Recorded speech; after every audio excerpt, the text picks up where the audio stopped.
Ever feel like you're just drowning in economic news? Wondering if there's any kind of pattern to these big financial crises we see? It's overwhelming sometimes, for sure. Right. And while the way economic pain hits each of us is, well, deeply personal, today we're exploring this really fascinating idea. Yeah, the idea that the big forces behind major debt crises, they're actually surprisingly similar throughout history. Exactly. And that's really the core insight from Ray Dalio in his book, Principles for Navigating Big Debt Crises. Dalio's perspective is pretty unique, wouldn't you say? As a global macro investor, I mean, he literally has to bet on these economic shifts. Yeah, he has skin in the game. It forces him to understand the flows, the mechanics driving these cycles. Right. And he talks about how, after getting things wrong, because he hadn't seen certain events before in his lifetime, he just decided to study all of them, all the big economic movements in history. Like building a mental library of crises, he wanted to make them virtual experiences, basically, so he could learn from them. Precisely. Yeah. And that whole process led him to develop this template he calls the Archetypal Big Debt Cycle. And that depression gauge, too, which apparently helped his firm, Bridgewater, navigate 2008 pretty well when a lot of others didn't. Yeah, he said it helped him see storms that had never happened to us before on the horizon, because he'd studied the past storms, essentially. It's about recognizing those patterns, those timeless patterns in what looks like chaos. So our mission today, let's unpack that framework. We want to distill the key insights for you, so maybe you can see these big debt crises a bit differently. Sounds good. We'll look at the stages of the cycle he identified. Right, those predictable stages. And then the different types of depressions, using some really iconic historical examples. Yeah, the deflationary versus inflationary ones. Yeah. Big difference. And finally, we'll get into the policy side. The tools leaders have, the really tough choices they face. Okay, let's dive in. So the core idea, this predictable cycle, Dalio's template for the archetypal big debt cycle, what exactly is that and what are the main stages? Okay, so Dalio built this template by looking at, I think it was 48 major debt cycles. Specifically, he focused on cases where real GDP fell by more than 3%. That's his definition of a depression, basically. Got it, more than 3% drop. Yeah, and he breaks the cycle down. It starts with what he calls the early part of the cycle, sometimes called the Goldilocks period. Wow, the just right phase. Exactly. Debt's growing, sure, but it's mostly in line with income growth. It's financing productive stuff. Debt burdens are low, balance sheets look healthy. There's room to borrow more. And the economy isn't overheating, but it's not cold either. Right. Growth and inflation are neither too hot nor too cold. It feels sustainable, feels good. But Goldilocks implies it doesn't last. So what's the shift? What pushes us past that sweet spot? Well, that's when the bubble starts to form. This is where things get interesting and often dangerous. Debt starts rising faster than income, and that fuels faster growth in asset prices. And the economy speeds up. It becomes self-reinforcing, you see. Rising incomes, rising net worths, rising asset values. It all makes people feel richer and makes lenders more willing to lend. So people borrow more, spend more, buy more assets. It feeds on itself. Exactly. And crucially, Dalio notes, you often see new kinds of financial players or new instruments pop up, often outside the regulator's view, offering maybe higher returns, more leverage. The innovations that maybe mask the risk. Could be. And Dalio lays out 7 classic signs of a bubble. What's really insightful is how these signs often seem perfectly normal to people inside the bubble. Okay, what are they? Right. So 1, prices are high compared to traditional benchmarks. 2, prices are basically assuming rapid future price increases, not just reflecting current value. So speculation is baked in. Heavily. 3, broad bullish sentiment. Everyone thinks it's going up forever. 4, lots of leverage financing the purchases. Debt-fueled buying. Definitely. 5, buyers have made big forward purchases, like building up huge inventories, betting on continued demand or price rises. 6, you see new buyers, often less experienced ones, rushing to the market. Slow-mo hits hard. Right, fear of missing out. And 7th, he points to monetary policy. Easy money helps inflate the bubble. And tightening policy is often what pops it. Off the trigger, yeah. So after that speculative fever, the bubble gets bigger and bigger. Then what? The inevitable top. Exactly, the top. The market gets, as Dalio puts it, ripe for a reversal. It's fully long, meaning pretty much everyone who's going to buy has bought, they're maxed out on exposure. Okay. It's leveraged up to the hilt, and it's overpriced. This tipping point often comes when the central bank finally starts tightening. Yeah. Interest rates go up. Liquidity dries up. Right. Then the weakest borrowers start missing payments. Mm. You see credit spreads widen the gap between risky and safe debt yields. And suddenly, holding cash looks a lot more attractive. And the more leverage? The bigger the bust. It unwinds much faster and harder. Okay, that cycle makes intuitive sense when you lay it out like that. But what does this mean for, someone listening who isn't a professional investor? How does understanding these stages help just an informed citizen? Think of it like studying weather patterns. Or, like Dalio says, studying 100-year floods.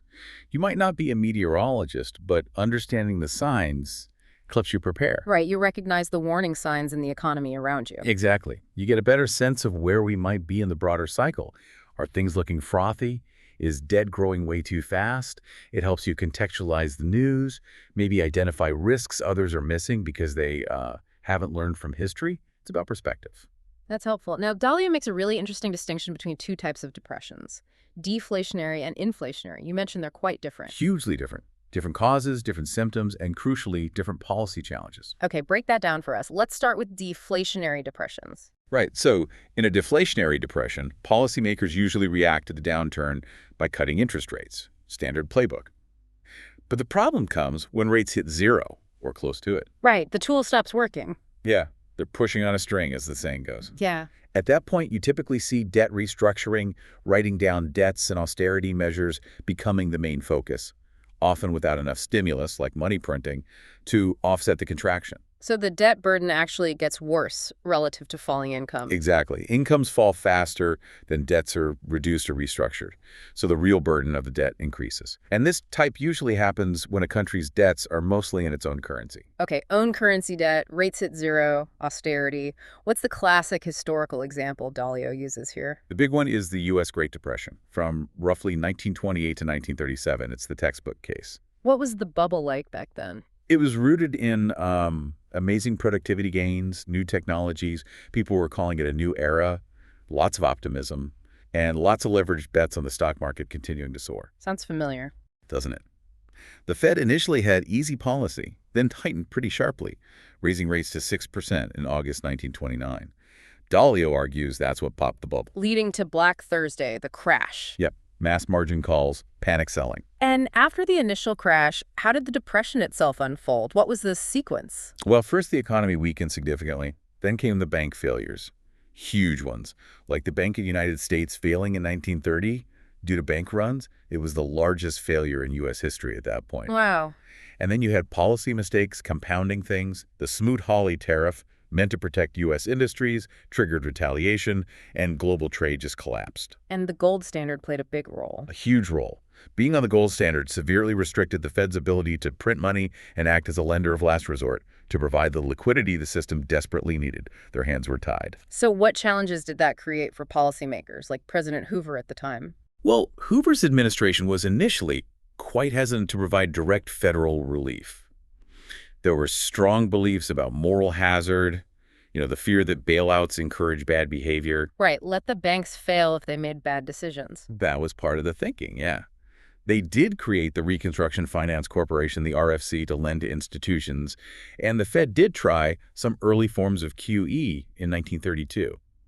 But Dalio argues the real turning point came later. When FDR came in. Yes, when FDR took the U.S. off the gold standard in 1933. That was critical. It allowed the dollar to be devalued, and it freed the Fed to print money more aggressively.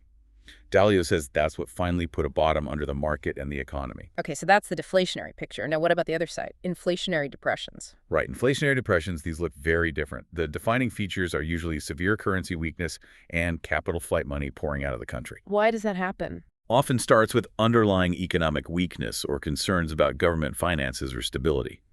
Investors lose confidence and sell the currency. This forces the central bank into a terrible corner. How so? They might have to print money just to fund the government or prop up the system, but that printing fuels more currency weakness and potentially hyperinflation. Yeah. It's especially bad if the country has a lot of debt denominated in foreign currency. Because as your own currency falls, that foreign debt becomes impossible to repay. Exactly. It makes the policymaker's job, as Dalio puts it, much harder. They lose control much faster. This sounds incredibly chaotic. What's the go-to example for this kind of crisis? Germany's Weimar Republic between 1918 and 1924, right after World War I. It's the classic hyperinflation story. What set the stage for that? Well, Germany had already suspended gold convertibility back in 1914 to fund the war. Wartime inflation had wiped out the value of war bonds, so the public wasn't willing to lend the government money anymore. Forcing the central bank to just print money to cover the deficit? Right, they had to monetize the debt. Then, after losing the war, they were hit with massive reparations demands, 132 billion gold marks, something like 330% of their GDP at the time. An unbelievable sum. And they had no foreign currency reserves, no access to international loans. So Dalio makes this crucial point. Money printing was not the source of the currency weakness, so much as currency weakness was the cause of money printing. Interesting distinction. The weakness came first. Yeah, the external pressures and lack of confidence forced their hand. Policymakers faced this awful choice. Impose a brutal deflationary depression to stabilize the currency, which would crush debtors and likely cause social collapse. Or keep printing money to try and manage the domestic situation. High unemployment, food shortages, political instability like the Cap-Putsch coup attempt, even though it fueled inflation. And they chose to print. They chose to print, largely due to the intense social and political pressures. And it spiraled into the famous hyperinflation where money became worthless. Just staggering. How did they eventually stop the spiral? It required two main things. Significant debt relief, which came via the Dawes Plan restructuring the reparations. Okay. And creating a brand new currency, the Rentenmark. Critically, this new currency was convincingly backed by real assets, like land, and there were strict legal limits on how much could be printed. That restored confidence. Wow. So these historical examples, it's striking how different they are, yet Dalio pulls common threads. It makes you wonder, how much of this is just history and how much applies now? That's the million-dollar question, isn't it? But Dalio's whole point is that these are archetypes. The details change, technology, politics, specific financial instruments. But the underlying dynamics of debt, human psychology, and policy responses tend to repeat. So it's less about predicting the exact future and more about understanding the forces at play. I think so, and connecting it to policy is key. Yeah. Dalio argues really strongly that the biggest risks aren't usually the debts themselves. The real risk comes from policymakers failing to do the right things. Why would they fail? Lack of knowledge. That's part of it, he says. Lack of knowledge or lack of authority to act decisively. And the other big risk, the political fallout. Making adjustments inevitably hurts some people while helping others, and that creates massive political resistance. That seems unavoidable. So let's talk about those policy levers. What tools do policymakers actually have when a crisis hits? Okay, broadly you have monetary policy and fiscal policy. Right. Under monetary policy, Dalio talks about three types. Monetary policy 1, or MP1, is just interest rates. Your standard lever. Okay, lower rates to stimulate. Right. But when rates hit 0, you need MP2. That's quantitative easing, QE. The central bank prints money, digitally, usually, and buys financial assets, typically government bonds or even other assets. Like we saw after 2008. Exactly. And Dalio points out this certainly benefits investor savers much more than people who don't, which can widen the wealth gap. That's a common criticism. It is. Now, if MP1 and MP2 aren't enough, if the economy is still stuck, that's when you get pushing on a string. You need MP3. Monetary policy 3, what's that? That's where monetary and fiscal policy coordinate much more directly. Think things like helicopter money, the central bank essentially funding direct payments to people, or financing government spending directly. Much more radical, much more direct intervention. Okay, so that covers the central bank tools. What about the government's role, fiscal policy? That's fiscal policy. It's about government spending and taxation. The big debate here is always austerity versus stimulus during a downturn. Cut spending to fix the budget or spend more to boost demand? Exactly. And politically, it's really hard to, say, raise taxes on the wealthy during a recession, even if wealth concentration grew during the preceding bubble. Which leads to that whole issue of wealth distribution. Right, wealth redistribution. Dalio frames it as that classic conflict between capitalist investors, the haves, and proletariat workers, the have-nots. Wealth gaps tend to widen during bubbles, he observes, and then during the bust, those gaps become really galling and fuel political polarization and populism. We definitely saw elements of that after 2008. Which brings us back to that crisis. How does Dalio view the U.S. response then, especially around that moral hazard issue? Well, first, he sees the 2008 U.S. housing bubble as almost the perfect example of his bubble indicators. High-leveraged, nonsensical thinking, as he puts it, risks hidden away through complex securitization. Where they bundled up mortgages and sold them off. Yeah, and he criticizes the Fed at the time for focusing too much on standard consumer price inflation, CPI, and not enough on the raging asset price inflation in housing. He saw that as a big mistake. Okay. And when did the first cracks appear? You started seeing trouble in subprime mortgages, the riskiest ones in early 2007. Then stress showed up in the interbank lending market, the TED spread spiked, banks got scared to lend to each other. A bad sign. A very bad sign. Then things like BNP Paribas freezing withdrawals from some mortgage-linked funds. Dalio's firm actually wrote a note around then titled, "This is the big one." They saw the pattern playing out. So how did the policymakers react as things escalated? Well, initially, there were implicit government guarantees for Fannie Mae and Freddie Mac, the mortgage giants. Eventually, they were fully nationalized. But the real crisis moment was Lehman Brothers failing in September 2008. That sent shockwaves. Huge shockwaves. Then AIG, the giant insurer, needed a massive bailout. Money market funds started breaking the buck. Their value dipped below $1 per share, which panicked ordinary savers who thought those funds were totally safe. The system was really on the edge. And getting help through Congress wasn't easy, right? The TARP program. No, it was a huge fight. There were massive populist calls to punish the bankers that caused this mess, as Dalio describes it.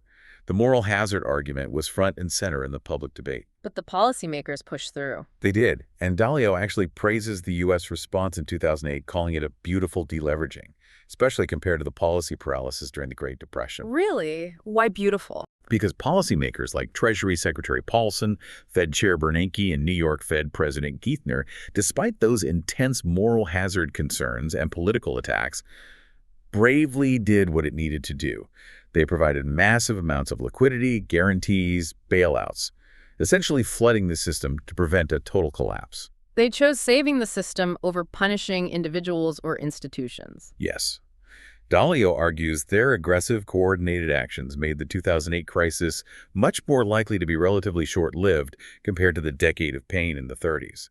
He even notes the rescue funds eventually turned a profit for the taxpayer.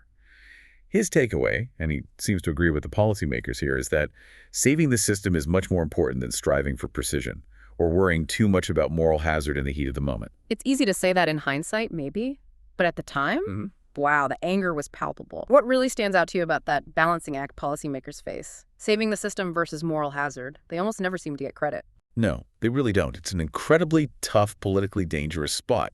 Whatever they do, someone benefits more. Someone feels unfairly treated or burdened. They become the focus of all the anger and frustration. Yeah. What stands out is, well, the importance of decisive, coordinated, and often unpopular action. Hesitation, like we saw in the early Great Depression, just makes things far, far worse.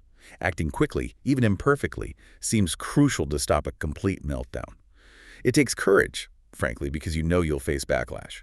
They make these incredibly hard choices, often thankless ones, hoping it's for the greater good down the line.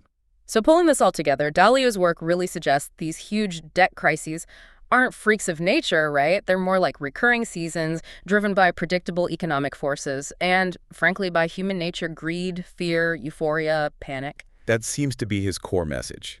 History doesn't repeat exactly, but it rhymes, because people don't change that much. And we've seen the devastating links, haven't we? How things like widening wealth gaps and economic rivalries, often born out of these crises, can fuel political conflict, even war. The Great Depression's connection to World War II is the most tragic example. Absolutely. The economic conditions created fertile ground for extremism. So consider this final thought.